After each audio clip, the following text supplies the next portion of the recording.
siempre deben avisarme. Ya, Andy Sandoval. Ahorita se me escucha bien. Casi que no le escucho a Andy. Si alza un poquito la voz o su volumen, ¿ya? Porque el mío está hasta el tope. A ver, hasta aquí ustedes ya deben tener en el cuadrito todos los procesos y operaciones unitarias que retiran tanto material suspendido como material coloidal y material disueltos, pero desde un punto de vista físico y físico-químico, que es lo que hemos visto hasta aquí, ¿verdad? En función de eso y de las empresas que usted consultó, puede indicarme el tratamiento de las aguas residuales de cualquiera de las 5 empresas que usted consultó y que sean mediante tratamientos físico-químicos. Indíqueme el nombre de la empresa, la actividad de la empresa, el tipo de agua y cómo haría usted el tratamiento hasta aquí. Ya, doctorita. Yo le consulté de la azucarera, de la... es de Azocaña, es Ya. de una de aquí de Ecuador. Y lo primero que hacía aquí para tratar, o sea, le explico el procedimiento del agua residual, ¿verdad? Ya, verán, primerito ustedes tienen que explicarme porque yo no puedo conocer todas las empresas, ¿verdad? Y entonces lo primerito que me deben indicar es cuál es la característica del agua, cuál sería la caracterización del agua, para yo poder entender si los procesos que usted me está indicando es lo correcto. Es la pregunta que les hice en el examen, ¿se acuerdan? Que me hagan, bueno, ahorita, como ya me dice de la azucarera, no me va a indicar los procesos, pero sí qué tipo de agua residual tiene, la caracterización del agua residual en los parámetros que nos interesa prácticamente, Andy. Ya, doctorita. Yo lo que, o sea, consulté y tengo es de que había una recepción y lavado. En cuanto a esta es de caña de azúcar, lo Ya, cual o sea, se iba al molino, que es una molienda, lo cual de ahí tenía un bagazo como producto, y de ahí había la generación de energía, y tenía un precipitador y un scrubber, decía. un scrubber. Ajá, Ya, obviamente que no necesito yo aquí saber cuáles los residuos sólidos, no me interesa en mi clase saber cuáles son los residuos sólidos ni la parte de lo que es energía. A ver, Andy, cuando uno se habla de caracterización del agua, se refiere a desde el caudal, ¿sí? Cuando se habla de caracterizar el agua, se debe decir cuál es el caudal que generan, cuáles son los parámetros físico-químicos que tiene esa agua. Ahí estamos hablando de caracterizar al agua, porque de ley necesito caudales para poder saber el dimensionamiento y sobre todo el diseño de la planta que tienen que hacer. Eso es caracterizar, ¿no? Desde el caudal que siempre vamos a tener y los parámetros físico-químicos. A ver, ya. con ese Y dato, Andy, pero ya, rapidito, por favor. y que para yo consulté eso de lo que tenía en esta empresa, decía que los parámetros de caracterización que se hizo para estas aguas de la temperatura, el pH, la turbidez, los sólidos totales disueltos, conductividad eléctrica, también era el DQO y los sólidos totales y los sólidos volátiles para Ya, la caracterización de estas aguas. ahora, si estamos hablando de aguas residuales, porque como me está diciendo que es del proceso, obviamente para yo poder indicar cuál sería el tratamiento, cuando yo no hablo de repente, ¿no? Y cuando nadie habla de cuál va a ser el uso de aguas residuales, obviamente es para descarga, ¿no? Y en dependencia de dónde está la zona, sería descarga y el lugar, sería descarga la alcantarilla, descarga agua dulce o descarga un estero o agua de mar Ya, prácticamente, ¿no? Entonces, si de repente también en mis evaluaciones se habla de aguas residuales, obviamente se hace referencia a que voy a votar, por lo tanto no estoy dando ningún uso, pero tengo que hacer un tratamiento. De tal manera que si es un agua residual que voy a botar, obviamente me interesa la parte de lo que son sólidos, sólidos suspendidos totales o los sólidos totales. Me interesa el pH, me interesa el DQO, me interesa el DBO, detergentes, grasas y el parámetro, ahí va, ¿no? Y el parámetro característico de estas aguas. ¿Ya? En este caso, si son las aguas de una industria azucarera, no tiene un parámetro específico, ¿no? Pero podría yo considerarlo, por ejemplo, estas aguas salen bastante turbias, podría considerarla turbidez. Y la conductividad como un dato que me puede servir para expresar los sólidos totales disueltos. A ver, verán que todos estos datos ustedes les pedí que consulten en las empresas, qué tipo, qué calidad de agua tienen, cuál es el volumen que requieren, etcétera, etcétera. Y verán que ese trabajito está pendiente. Y les dije que ya sigan haciendo con las industrias que ya pueden ustedes hacer. Ahora, Andy, solamente, ya me imagino que debe haber buscado su tarea. Entonces, solamente lo que yo quiero saber es cuál es el DQO y cuál es el DBO, porque hasta donde yo sé, la azucarera está dentro de las industrias con contenido orgánico, con parámetros altos en contenido orgánico. ¿Tiene cuál es el DQO y cuál es el DBO? Sí, doctorita. ¿Cuál es? 407 estaba de DQO. 407. Sí. ¿Y de DBO? Del DBO no tengo del DBO, no encontré. Verán que si son aguas residuales, ustedes tienen que buscar estos datos. Ahora, no creo que tenga 400 de DQO. ¿Por qué? Porque si me dice hasta donde usted me explicó el procedimiento de que le lavan a la caña y que luego sacan el bagazo, significa que prácticamente hacen la extracción del jugo de caña. Y si hacen la extracción del jugo de caña, el jugo de caña es un producto orgánico que por lo tanto cuando laven los molinos, cuando laven pisos, de ley voy a botar materia orgánica. Y la cantidad de materia orgánica que debe tener esta muestra realmente debe ser alta. Por lo menos debe pasar de 1000 de DQO. ¿Ya? Ahorita, disculpe que me interrumpa. Es que había una tabla donde yo estaba caracterizando estos parámetros y habían dos. Había uno de 407 y el otro era de 823. Pero es que usted es el que está haciendo la consulta y debe buscar en varias tablas, pero hasta donde yo sé, esas aguas son orgánicas. O a lo mejor puedo estar también equivocada. Busquen la industria azucarera en dónde está, en qué parte de la clasificación de las aguas están. En aguas de contenido orgánico está, ¿verdad? Sí. Ya. Por el momento voy a dejar hasta ahí las preguntas. De todos modos, chicos, para la próxima clase ustedes ya deben tener los diagramas y a lo mejor de algún rato a otro yo les pido que me suban al aula virtual los diagramas. Así que les pedí que ya estén haciendo ustedes esto. No subí en esta semana, pero ya deberían de haber revisado.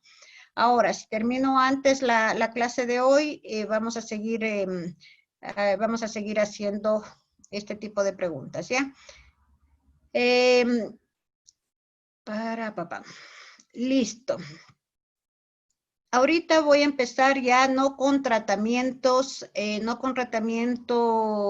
físico-químicos, sino con tratamientos biológicos.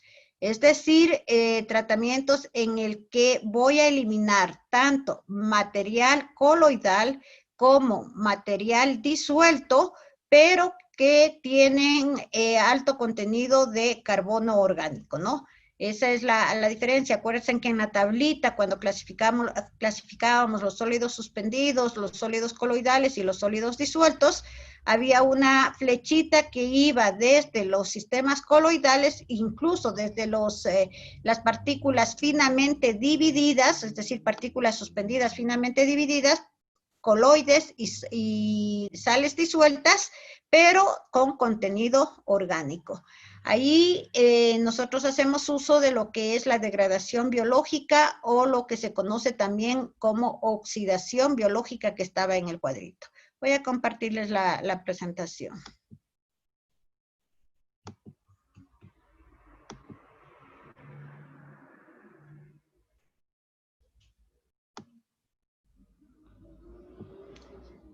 ¿Se está viendo la presentación? Sí, doctor. Quiero hacer una pruebita, quiero ver si que les... ¿Y ustedes ven toda mi pantalla o solo la presentación? Solo la presentación, pero está muy pequeña. Ah, hable serio. Es que quiero ver si que comparto para poderles mirar a todos. Veamos cuando ya le pase acá ya. Ahí se veía grande. Sí, ahí sí. Ya, pero en cambio cuando yo pongo en grande y les tengo a ustedes en vista completa, no puedo vuelta yo ver la presentación. Bueno.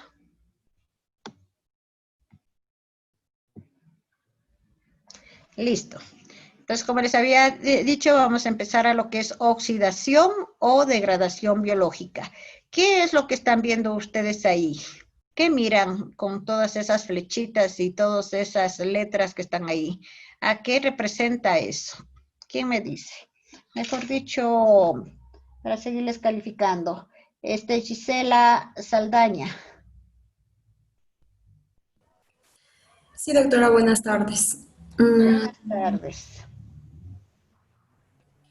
¿Qué representa lo que ve ahí? ¿A qué algún rato estudió eso? No, Inge, o sea, lo que yo sé que la degradación biológica es cuando vamos a eliminar los componentes o contaminantes que se encuentran en el agua y esta agua va a quedar completamente...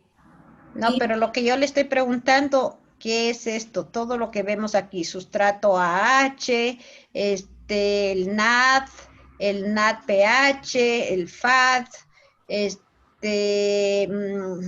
CO2 que se forma, el oxígeno. Sería un proceso metabólico de los microorganismos. Eso, ¿verdad? Ven que sí, sí miran, ¿verdad? Este es el ciclo de Krebs especialmente, ¿verdad? Que eso ven ustedes en bioquímica, ¿ya? De ley, esto se ve en bioquímica en la cátedra, en la especialidad de ustedes. Es el ciclo metabólico, en definitiva. Obviamente, en donde ingresa energía, sale energía, intercambio de electrones, de tal manera de que hay dos procesos, ¿no? Que los compuestos inorgánicos, y eso lo realizan las plantas, que los compuestos inorgánicos pasan a compuestos orgánicos. Y dentro ya de la célula y dentro de nuestros organismos es el ciclo inverso. Es decir, las materias orgánicas, en el caso nuestro, de toda la alimentación que tenemos, al final se convierten en materias inorgánicas y que regresan nuevamente a la naturaleza, ¿no? Ahí tenemos los famosos ciclos del carbono, ciclo del nitrógeno, ciclo del oxígeno, el ciclo del fósforo, del azufre, etcétera, que de materias inorgánicas pasan a orgánicas y después de compuestos orgánicos pasan a compuestos inorgánicos. Y justamente por eso se llama degradación y como existen reacciones, se conoce también como oxidación biológica. Lo que dijo la compañera, ¿no? De que hay un proceso metabólico en el que las bacterias, que son nuestras trabajadoras en el depurar el agua, pasan de compuestos orgánicos, porque por eso necesitamos aguas que tengan contenido orgánico, a compuestos inorgánicos. Como les decía, aquí sí hay una transformación completa de la estructura de los contaminantes. Entonces, como habíamos dicho, va a eliminarse materia orgánica biodegradable que puede encontrarse soluble o disuelta, como lo habíamos dicho, y también en forma coloidal. ¿Quiénes lo van a hacer este trabajo? Prácticamente son microorganismos, entre ellos las bacterias, los hongos, los protozoarios, que obviamente se van a alimentar de la materia orgánica, es decir, de la contaminación del agua, para que ellos vayan creciendo, vayan desarrollándose y por lo tanto existe una degradación. Esa degradación no es otra cosa que una conversión, que es lo que sucede en el agua, no una conversión de todas las sustancias orgánicas a compuestos menos ofensivos, que por lo general son compuestos inorgánicos. Es decir, los microorganismos realizan una mineralización, partiendo, nuevamente repito, de la materia orgánica a compuestos inorgánicos. Dentro de esta eliminación de la materia orgánica soluble y coloidal, también eliminamos el contenido de nitrógeno y de fósforo, ¿no? Que son los causantes de la eutrofización, que es lo que ustedes conocen. Este tipo de tratamientos son muy habituales para las aguas residuales urbanas, porque son de naturaleza orgánica, y también de las aguas industriales, pero que tengan materia orgánica biodegradable. No de todas las industrias, ¿verdad? No de todas, solo de las que tengan materia orgánica biodegradable. Y obviamente su trabajo en sí es muy sencillo y de bajo costo económico desde el punto de vista de operación, porque inicialmente cuando voy a colocar las plantas, sí son más caras que hacer un proceso de tratamiento físico-químico, pero en el tratamiento físico-químico tenemos costos de operación, sobre todo si vamos a utilizar nosotros coagulantes y floculantes. Cada día tenemos que usar esos productos, ¿no? En este caso, ya vamos a ver, muchas veces no se usa absolutamente nada, se hace el sistema y las encargadas de la depuración son el grupo de microorganismos. Si nosotros hacemos una comparación de tratamientos que hemos visto hasta aquí, y considerando solamente la materia orgánica y el nitrógeno y el fósforo, es decir, de aguas residuales que sean con contenido orgánico, si a esas aguas residuales con contenido orgánico yo le hiciera solamente un tratamiento primario, es decir, un tratamiento físico-químico, prácticamente se reduce entre un 25 y un 40% del DBO. Y no reducimos nada lo que es nitrógeno y lo que es fósforo. Es decir, si Andy somete a sus aguas que tienen alrededor de 1000 para hacer los cálculos rápidamente, al final yo voy a tener todavía 600 ppm de DBO. Y con 600 ppm de DBO todavía no cumplo para poder descargar, porque apenas en el mejor de los casos me reduce un 40%. Sin embargo, con tratamientos secundarios, acuérdense que los tratamientos secundarios ya son los tratamientos biológicos, en dependencia del tipo de tratamiento, porque hay muchos tratamientos biológicos, podemos nosotros reducir desde un 90 o un 95% el DBO. Por lo tanto, si hacemos el mismo ejemplo de 1000, el 90% yo ya tendría 100 de DBO y que ya podría yo arrojar con eso al río de agua dulce, ¿no? Mejor dicho, sí, a un río de agua dulce. Pero también eliminamos entre un 15 y un 30% el nitrógeno total y entre un 10 y un 25% de nitrógeno de fósforo. Pero si yo someto a tratamientos terciarios, obviamente acondicionando el agua, por ejemplo, a una ósmosis inversa, el DBO se me reduciría de un 98 a un 99%. Del nitrógeno total estaríamos entre un 60 y un 90% y el fósforo total estaríamos reduciendo entre un 30 a un 90%. Pero muchos de estos tratamientos terciarios tienen ciertas condiciones. Para yo reducir hasta un 90% de nitrógeno, prácticamente no debo tener condiciones demasiadas altas. Es decir, máximo debe ser menor al 15% para el nitrógeno y para el fósforo menor al 4%. Caso contrario, los tratamientos terciarios tampoco es que me funcionen, ¿no? Muy bien, eso en cuanto a una comparación con los otros procesos que ya hemos visto. Acuérdense que estos ya son los últimos procesos que vamos a estudiar. Como habíamos mencionado, ¿cuál es el principio de estos? No es otra cosa que, mediante los microorganismos vamos a producir una oxidación de la materia orgánica, a lo que conocemos nosotros como metabolismo celular, ¿sí? Para luego pasar de los compuestos orgánicos a compuestos inorgánicos. Pero para eso necesitamos que exista un compuesto que va a servir como aceptor final de electrones, que es lo que sucede prácticamente en el ciclo de Krebs, ¿no? Desde ese punto de vista de cuáles son los que van a traer y llevar los electrones para que se den las diferentes rupturas de las moléculas, clasificamos en 3 sistemas. El primero es el sistema aerobios, en donde el oxígeno es el encargado de receptar los electrones para las transformaciones. Aquí estaríamos frente a un tratamiento aerobio, o sea, si vamos desde el punto de vista de cuál es el mecanismo, aquí necesitamos oxígeno para transformar la materia orgánica. Ese tipo de tratamiento se conoce como tratamientos aerobios. ¿Qué es lo que pasa en estos tratamientos? La materia orgánica prácticamente se va a oxidar y vamos a tener como productos finales CO2 y agua.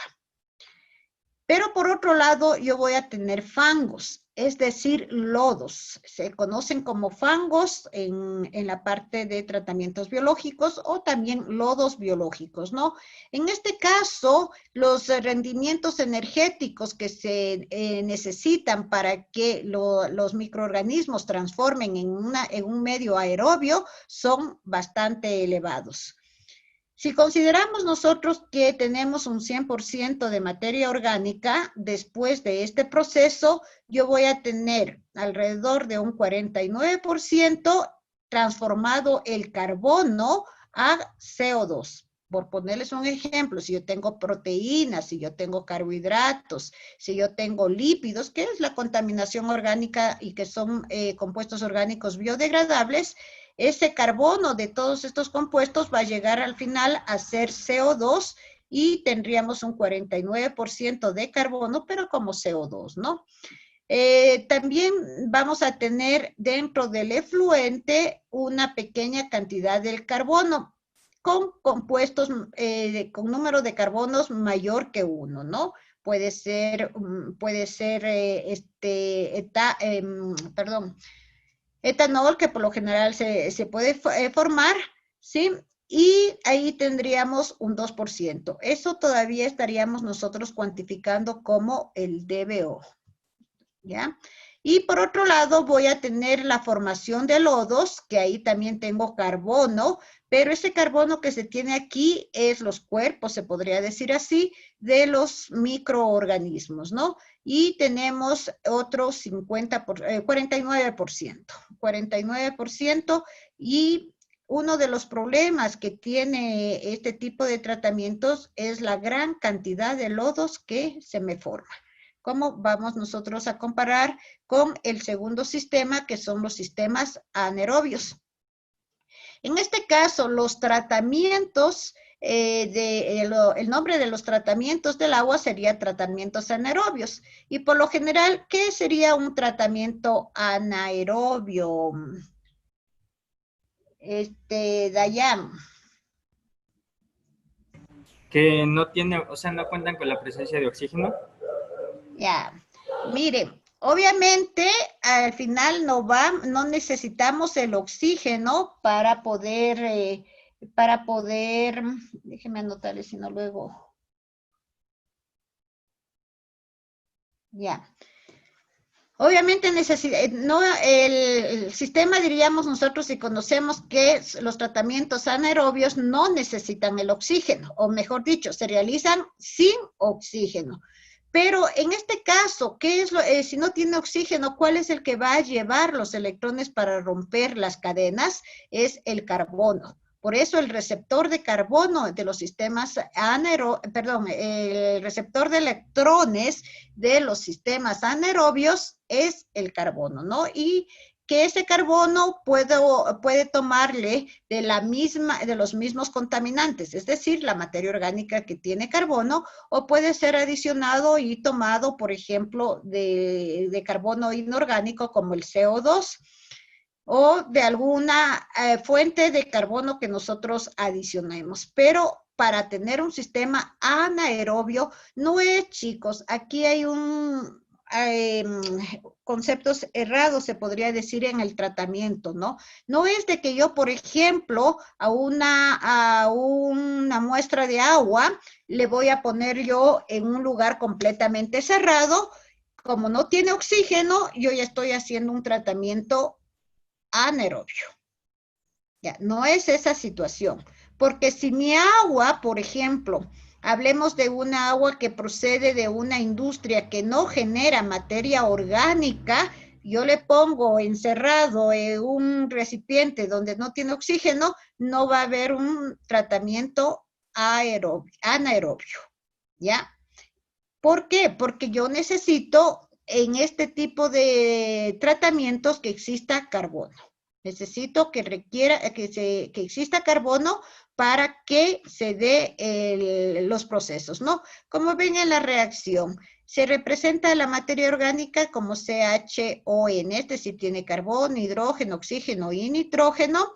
Entonces, existen los procesos anaerobiosos que se conoce y me van a formar compuestos de peso moleculares bajos, en este caso como los ácidos orgánicos. Esos ácidos orgánicos al final se van a transformar en CO2, se va a transformar en metano y se va a transformar en la biomasa. Se conoce como biomasa, vuelvo y repito, los lodos que contienen bacterias que han dejado de trabajar en la depuración, ¿no? Miren la diferencia con el otro tratamiento. Si yo tengo el 100% de carbono orgánico en el agua, en el efluente va a pasar un 4% todavía de carbono, me va a formar biogás, que va a tener un 92% de carbono, la mayor parte es metano, pero también forma dióxido de carbono, además de otros gases en dependencia de la composición, como el gas sulfídrico, por ejemplo, y voy a tener un 4% de lodos. ¿Sí? En este caso, Jonathan, ¿cuál sería la diferencia con el sistema, con los tratamientos aerobios en cuanto a la cantidad de lodos formados? Bueno, lo que se puede observar, se ve que el carbono es el que más actúa porque se obtiene un 92%. En cambio, en el que se utilizaba el oxígeno, teníamos un porcentaje de 42% del CO2 resultante. Ya, pero también si estoy hablando de lodos, verán que no estoy hablando de qué productos, sí, estoy hablando de lodos. Sí, también se puede ver que hay una reducción también en los lodos que produce este tratamiento. Ok, o sea, prácticamente lo que yo voy a tener con un tratamiento anaerobio es muy poquitos lodos, ¿no? En comparación con los tratamientos aerobios, porque aquí voy a tener apenas un 4%, mientras que en los tratamientos aerobios tengo 49, casi 50% de lodos, ¿no? Por otro lado, los tratamientos anaerobios prácticamente me forma un subproducto que yo puedo aprovechar, que es el metano, que por lo general en las empresas que tienen este tipo de tratamiento, lo utilizan para generar energía para sus propias instalaciones, ¿no? Inge, una pregunta. Claro. Verá, para este diagrama de los procesos de la empresa, por ejemplo, en la cervecera, en una empresa cervecera artesanal, ahí, por ejemplo, hay un alto contenido de materia orgánica. Y entonces ahí, por ende, va a ir tratamientos biológicos, ¿verdad? Claro. Ya. Y ahí entrarían los dos, el No, anaerobio y el aerobio, o solo entraría uno. a ver, por lo general, el anaerobio se utiliza en estas empresas para degradar los lodos de los tratamientos aerobios que tienen un alto contenido de materia orgánica que me permite realizar el tratamiento anaerobio. Ahora, ¿cómo yo puedo decir qué tipo de tratamiento debo realizar? Los costos de instalaciones difieren entre los anaerobios y los aerobios y por lo tanto necesitamos saber cuándo utilizar lo uno y cuándo lo otro. Más abajito está, pero les adelanto, ¿ya? En los tratamientos aerobios se deben utilizar si yo tengo mi contenido de DBO hasta 10.000 ppm. Hasta 10.000 ppm me resulta menos de 10.000, hablemos así, menos de 10.000 ppm me resulta realizar tratamientos aerobios, ¿ya? Porque si yo le sometiera a un tratamiento anaerobio, además de la inversión que voy a utilizar, no voy a obtener una buena cantidad de metano, que es lo que interesa, ¿no? Mientras que los tratamientos anaerobios es cuando la cantidad de DBO es bien alto, es decir, mayor a los 10.000 ppm. Por eso que sobre todo los reactores anaerobios, que ya vamos a ver más luego, sirven bastante para la parte de lo que es la degradación de los lodos que salen de los tratamientos aerobios. En este caso de las cervecerías, y existen en las cervecerías, por ejemplo, de Guayaquil. ¿Cuál es la de Guayaquil? No sé si alguien se acuerda el nombre de las cervezas. Pilsener creo es de ahí. ¿Ya? A ellos, por La ejemplo, cervecería tienen nacional, ¿ya? Ellos tienen un tratamiento, sus aguas residuales tratan por sistemas de lodos activados, que son sistemas aerobios. Sí, pero para poder uno fijarse es en función de la cantidad, el primer parámetro en función de la cantidad de DBO que tenga mi muestra de agua. Si mi muestra de agua tiene 2.000 ppm, es un gasto inútil hacer un reactor, ¿no? Porque no voy a generar mucho gas, se podría decir. Pero también hay sistemas anaerobios tradicionales que, como por ejemplo los tanques sépticos, son sistemas anaerobios que se utilizan para pequeñas cantidades de aguas residuales domésticas, sobre todo cuando no hay los sistemas de alcantarillado, ¿no? Ahí es los tanques sépticos, entonces es también reactores anaerobios. ¿Qué es lo que sucede en los tratamientos anaerobios o en los sistemas de digestión anaerobios? Tenemos la materia orgánica, como les había indicado, que por lo general esa materia orgánica está constituida de proteínas, polisacáridos y lípidos, ¿no? A través de una hidrólisis, es decir, el rompimiento de las cadenas en sus respectivos monómeros, ya comienza el proceso de metabolización. Es decir, las proteínas van a pasar a formar los aminoácidos respectivos, los polisacáridos en azúcares, monosacáridos y disacáridos, y los lípidos van a formar los ácidos grasos. Acuérdense que estas son las unidades estructurales de cada uno de los macromoléculas que están acá arriba. Luego, a través de procesos que se conocen como procesos acidogénesis, prácticamente estos ácidos orgánicos, los azúcares y los aminoácidos van a romperse en carbonos más pequeños. Acuérdense que estos pueden ser, los aminoácidos todavía pueden ser moléculas de 6, 8, 10 átomos de carbono, ¿no? Al igual que la sacarosa, por ejemplo, la sacarosa tiene C12, entonces son 12 átomos de carbono. Estos se van a romper en moléculas pequeñas. El propianato, que tiene 3 átomos de carbono, el butirato, que tiene 4 átomos de carbono. Luego, con bacterias acetogénesis, prácticamente van a pasar a lo que dice aquí aceto, es decir, a acetatos, ¿sí? Y otras prácticamente en función del tipo se van a transformar ya en CO2. Y una vez que ya están con dos moléculas de carbono, perdón, dos átomos de carbono y un átomo de carbono en el CO2, a través de las bacterias metagénesis se van a transformar en metano, ¿no? Es así como se procede el metabolismo en los sistemas anaerobios. Todos ellos trabajan a través de bacterias. Y el tercer proceso que se dan es cuando los electrones son aceptados no por el oxígeno ni por el carbono, sino por otros compuestos. Ahí se conocen como los sistemas anóxicos. ¿Cuáles son estos otros compuestos en definitiva? El nitrógeno, que por lo general están en los nitratos, el azufre, que están en los sulfatos, el hidrógeno y el fósforo, que están como fosfatos. Cualquiera de ellos son los que van a generar el rompimiento de las moléculas. Por ejemplo, la materia orgánica que está en el agua, si yo tengo una buena presencia de iones nitratos, es decir, del nitrógeno, aquí actúan las bacterias desnitrificantes y van a pasar, además de descomponer la materia orgánica, porque necesitan el carbono para empezar las reacciones o darse las reacciones, el nitrato se va a transformar en nitrógeno molecular, es decir, en gas. Y la materia orgánica se va a transformar en CO2.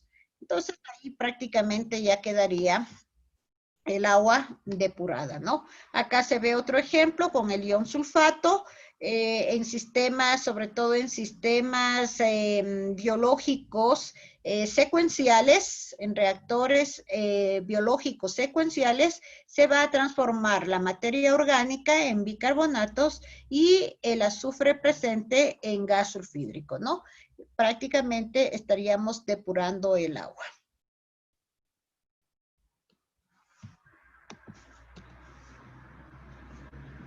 Entonces, normalmente se identifican los tratamientos entonces como óxicos, anóxicos y anaerobios. Los óxicos, conocidos como aerobios, en donde necesita la presencia de oxígeno disuelto. En los anóxicos no debe haber el oxígeno porque este tendría prioridad para llevarse los electrones y necesita otros compuestos distintos al oxígeno y al carbono. Por lo tanto, me pasé mucho. Wow. ¿Ya? Por lo tanto, la cantidad de oxígeno que se requiere debe ser menor a 0,5 miligramos por litro, ¿no? Para que pueda actuar, obviamente, en este caso, los iones como el nitrógeno que está presente en los nitratos. En cambio, que en los aerobios debe haber materia orgánica, no debe haber oxígeno disuelto. Tampoco debe haber entrada de nitrógeno porque el nitrógeno tendría prioridad para darse el proceso anóxico y de esta manera igualmente estamos degradando los contaminantes del agua.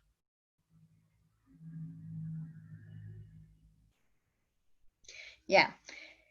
Como el DBO es un proceso o es un análisis que se demora 5 días y obviamente no podríamos esperar los 5 días para poder saber cómo está funcionando mi planta, ¿verdad? Si estoy haciendo un tratamiento aerobio, si estoy haciendo un tratamiento biológico, no puedo esperar tanto hasta que se pueda obtener resultados y en tratamientos de aguas la calidad o el tratamiento, los procesos que se están realizando, se trabaja bastante con el DQO, ¿no? Acuérdense que el DQO va a ser siempre mayor al DBO y como estamos con materia orgánica, el DQO va a estar ligeramente mayor al DBO. Como estamos con tratamientos orgánicos, el DBO va a estar muy cercano al DQO. Entonces, en función del DQO, podríamos hacer el balance tanto de los anaerobios como de los aerobios y obtendríamos que va a existir en los tratamientos anaerobios un 10% de lodo y un 90% de metano, ¿no? Es por eso que les decía que necesitamos una gran cantidad de materia orgánica para generar buenos rendimientos, sobre todo de generación de metano. Mientras que en el balance aerobio del DQO tendríamos que me da un 50% de lodos y 50% prácticamente estaría todavía estaría transformada la materia, el carbono, pero encontraríamos todavía en el agua, ¿no? Que es lo que me da lugar a la energía para que se pueda seguir desarrollando más bacterias. Nuevamente, ¿dónde vamos a aplicar? En contenido de materia orgánica soluble y o coloidal, ¿no? Si la materia orgánica está coloidal, es preferible hacer tratamientos biológicos si esta materia coloidal es justamente materia orgánica. Aquí debemos recordar lo que ya habíamos visto anteriormente, ¿no? Que el carbono, en este caso la materia orgánica, encontramos, o mejor dicho, la contaminación encontramos de diferentes formas. Dentro de eso tenemos que esa contaminación es fácilmente biodegradable. Cuando la contaminación es persistente, es decir, existe una biodegradación muy lenta, o cuando son recalcitrantes, es decir, que no son biodegradables. Pero también hay los compuestos tóxicos, ¿no? Para poder saber el grado de biodegradabilidad, utilizo también la relación DBO sobre DQO, ¿no? Además de que me ayuda ya para saber qué tipo de tratamientos hacemos. Por lo tanto, si mi DBO sobre el DQO es mayor a 0,6, estamos frente a un agua con contaminantes biodegradables y deberíamos de hacer tratamientos biológicos. Pero si mi DBO sobre mi DQO es menor a 0,2, el agua tiene contaminantes no biodegradables y por lo tanto es solamente tratamientos físico-químicos.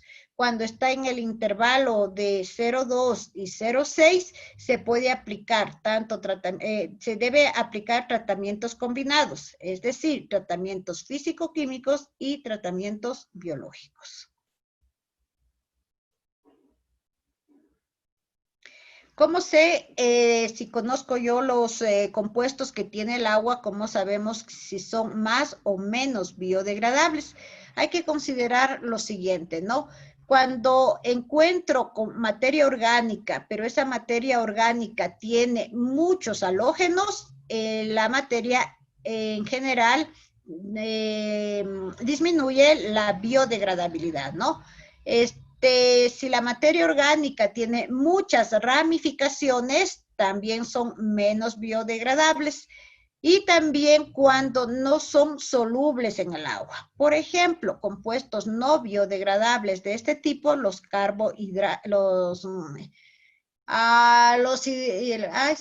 hidruros de carbono, los compuestos derivados del petróleo. Hidrocarburos, ¿ya? Los hidrocarburos, que prácticamente tienen tiene carbono. Ustedes pueden decir que el carbono es de la descomposición de la misma materia orgánica, pero estos son no miscibles en el agua, por lo tanto no son biodegradables. Muchas veces un compuesto puede ser más o menos biodegradable en función de su concentración. Es decir, si yo tengo concentraciones bajas, pueden ser biodegradables, pero si yo tengo concentraciones muy altas, dejan de ser biodegradables. Ahora, acordémonos que la materia orgánica biodegradable generan grandes impactos en el ambiente, tales como la desoxigenación del agua, es decir, va a eliminar todo el oxígeno disuelto que tiene el agua y por ende va a haber muerte de los peces y de otras formas de vida, y también producen olores desagradables.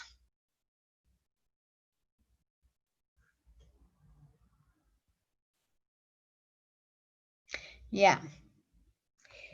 A veces cuando nosotros mencionamos las bacterias, por lo general asociamos con enfermedades, ¿no? Aunque aquí no entran los virus, pero bueno, las bacterias también, estamos nosotros hablando de que muchas de ellas provocan enfermedades a los seres humanos. Sin embargo, en la naturaleza existe un gran número de bacterias que nos ayudan a depurar el agua. Una agua estancada, por ejemplo, van generándose lentamente bacterias que van depurando esa agua. Llegan a tener olores muy desagradables, pero al final el agua queda depurada, ¿no? Por las bacterias que pueden existir, sobre todo de las aguas que tienen contenido orgánico. Cuando nosotros hablamos de plantas, lo que hacemos es que las propias bacterias que están en la naturaleza para degradar esas aguas, incrementar el número de esos microorganismos para que las aguas se depuren en tiempos más cortos. Cuando aplicamos los tratamientos biológicos, verán que aquí estoy hablando en forma general, los tratamientos biológicos, sean anaerobios, aerobios o anóxicos o facultativos que se conocen también. Utilizamos para tratar aguas residuales urbanas y muchas de las aguas residuales e industriales que contienen materia orgánica. Nos sirven obviamente para la eliminación de esta. La materia orgánica, acuérdense que podemos nosotros expresarlos como DBO, es decir, la demanda biológica de oxígeno, también como el carbono orgánico total, y también lo podemos expresar como el DQO, ¿no? Como cualquiera de esos estaríamos expresando la materia orgánica. Me sirve para nitrificar las aguas, desnitrificar. Aquí hay que tomar en cuenta lo siguiente, ¿no? En primer lugar, la nitrificación es un proceso aerobio, mientras que la desnitrificación es un proceso anóxico. La nitrificación no es otra cosa que pasar el nitrógeno orgánico a nitratos. O sea, el nitrógeno orgánico y los nitritos a nitratos. Y la desnitrificación, en cambio, pasa todos los nitratos a nitrógeno gas, ¿no? A nitrógeno molecular. También me sirve para la eliminación de fósforo y me sirve para la estabilización de los fangos, ¿no? ¿Qué eran los fangos? Natalie.